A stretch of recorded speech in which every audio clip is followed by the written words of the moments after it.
Hello everyone, hope you are doing well. In today's video, I will talk about how you can control cherry shrimp population. Now, I know this might be a weird topic for you because all of us want a large cherry shrimp colony.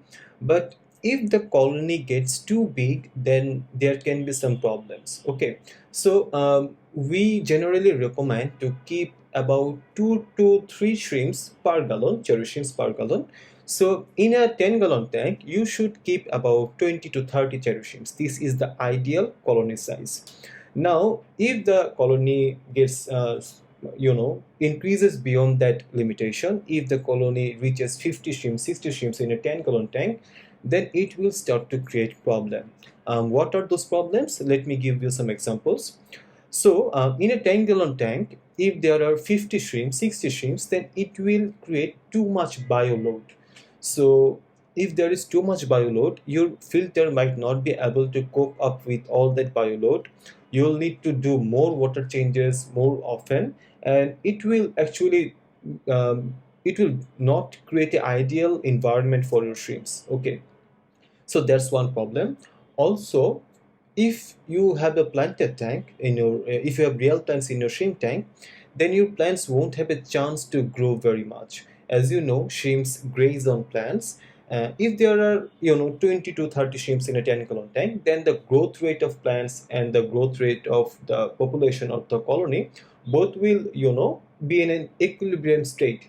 But if there are 60 70 shrimps, then it will have an adverse effect on the growth rate of the plants. The plants will stop growing or grow at a very low rate. So that's not what you want. So this is one problem. Another problem is if the colony size is too large compared to the size of the tank, then it will actually start to weaken the colony. The colony will get weaker because the food source will not be adequate for all the 60 70 shrimps, and overall the colony will start to get weak. There will be not enough food source for all of the shrimps and stuff like that. So that's why we don't want a too large colony size compared to the tank. Now if you have a 50-gallon tank, now you can keep 150 200 shrimps in there, no problem. But for a 10-gallon tank, don't make the colony size more than 50. Okay, so that will create a problem.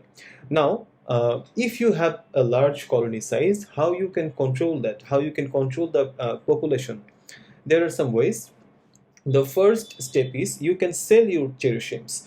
Now selling your cherry shrimps is not like a business or anything. It will not make you millions of dollars. What will it do is you will get rid of the shrimps that that doesn't show the traits you want. So if you want to create a very high quality colony, then in that case you can cull or take out the shrimps that don't show prominent colors, and you can sell those shrimps and you will also get some money out of it. So while you can sell the shrimps, you can sell them in a local fish store. So ask your local fish store if they will buy the shrimps from you. You can also look for any neighbors in your area who is also in the fish keeping hobby, so you can sell the shrimps to him or her. You can go through Craigslist and put an ad on there that you are selling shrimps. You can also post in relevant Reddit subreddits, Facebook groups, and you can tell that you are selling shrimps. So if anyone is interested, they can buy from you. So stuff like that. This way you can sell the shrimps. Another way is if you have another tank, especially if you have a monster fish tank where you are keeping fishes like Oscar, arowana, so large fishes, monster fishes. In that case, you can live feed the shrimps to the monster fish. So live shrimp is one of the very best food source for monster fishes. So in that case, just take out the shrimps you don't want and feed those to your monster fish. That will be okay. Another way is you can just simply give away the shrimp. So if you know any beginner who is just starting out the hobby, then you can help him with some free shrimps. He will obviously appreciate your effort for that. So that's another way. Another way is add a predatory fish to the shrimp tank, like a betta or some kind of barbs. So they are very aggressive fish.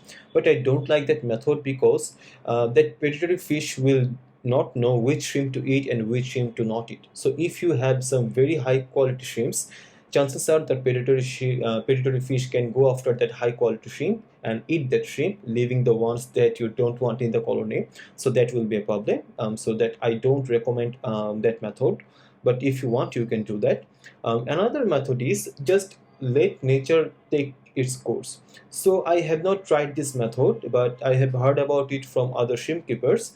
It's like after a critical stage, so if the colony starts to get bigger and bigger, then after reaching a critical stage, the shrimps will stop breeding and eventually the colony will start to get smaller. So this is all theory. I have not tested it, so I don't know much about it, but if you're interested, you can try it out. So these are some of the ways you can actually control your cherry shrimp population. I hope you have found today's video helpful. If you did, please give a thumbs up and leave a comment in the description telling me on which topic I can make the next video. Also, if you want to know more about this topic and if you want to know what is the ideal number of shrimps you can keep in per gallon of tank and other requirements, all of those things, then I have written a detailed article on this topic. I will put the link in the description box below. I will very urge you to check that article out. So that's it for today. Take care.